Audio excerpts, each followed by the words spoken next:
우리 주님의 평안을 전합니다. 오늘의 말씀은 역대하 5장입니다. 10절 말씀입니다.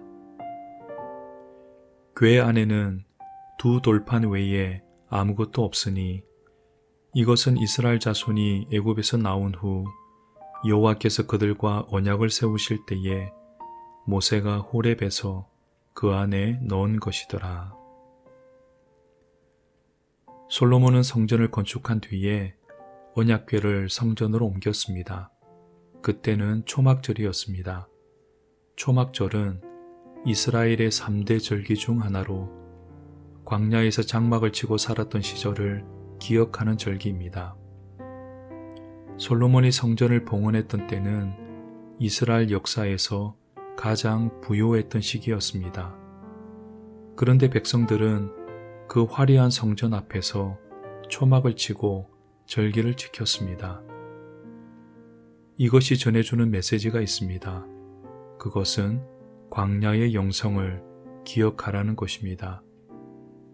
부유할 때일수록 그리고 화려한 성전을 볼 때마다 그렇게 하라는 것입니다.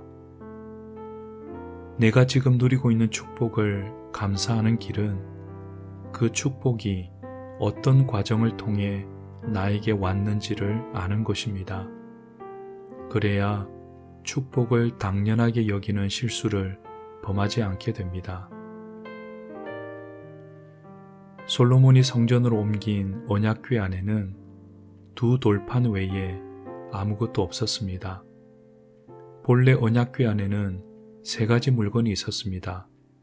만나를 담은 항아리, 아론의 쌍난 지팡이, 그리고 두 돌판입니다. 그런데 두 돌판만이 성전에 안치되었습니다. 어떤 의미가 있을까요? 만나와 아론의 지팡이는 하나님께서 일으키신 기적의 증거물입니다. 만나는 매일 아침 하늘에서 내려온 일용할 양식이었고, 아론의 쌍난 지팡이는 권위를 인정해 주신 상징이었습니다.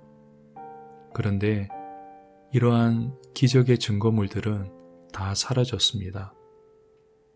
기적은 하나님의 살아계심을 보여주는 좋은 도구지만 영원하지 않다는 사실을 말해주는 것입니다.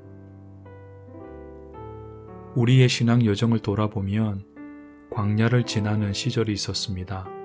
그때는 하나님의 기적이 필요했고 실제로 기적을 경험하기도 했습니다. 하지만 아직도 기적을 바라는 신앙에 머물러 있으면 안 됩니다.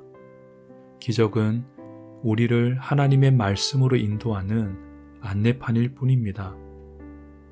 결국 우리의 신앙을 자라게 하고 완성에 이르게 하는 것은 하나님의 말씀입니다.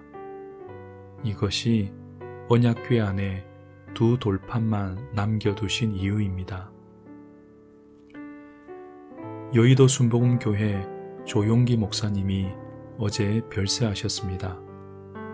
그분이 한국교회에 미친 영향력은 상당하지만 한국교회에 남긴 숙제도 많습니다.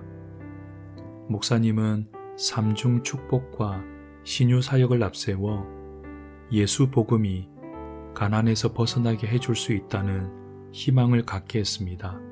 하지만 번영신학과 기복신앙을 한국교회에 깊이 뿌리내리게 한 점은 분명 아쉬운 대목입니다. 조 목사님 같은 부흥 1세대가 지나간 다음에 한국교회에 필요한 것은 역시나 하나님의 말씀입니다. 말씀으로 인한 부흥이 진정한 부흥입니다. 우리는 하나님께 많은 것을 구할 수 있고 하나님도 우리에게 많은 것을 주실 수 있지만 그 중에서 가장 소중한 것은 말씀입니다. 말씀을 통해 하나님의 음성을 듣고 하나님의 뜻을 따르는 것이 신앙의 본질이어야 합니다. 풀은 마르고 꽃은 시드나 오직 우리 하나님의 말씀은 영원히 서리라. 사랑의 주님, 광야의 신앙을 잊지 말게 하옵소서. 내가 교만해지려 할 때마다 광야로 나아가서 하나님의 말씀을 듣게 하옵소서. 오늘도 우리에게 말씀이 살아 역사하시길 간절히 원합니다. 우리 주님 예수님의 이름으로 기도합니다. 아멘.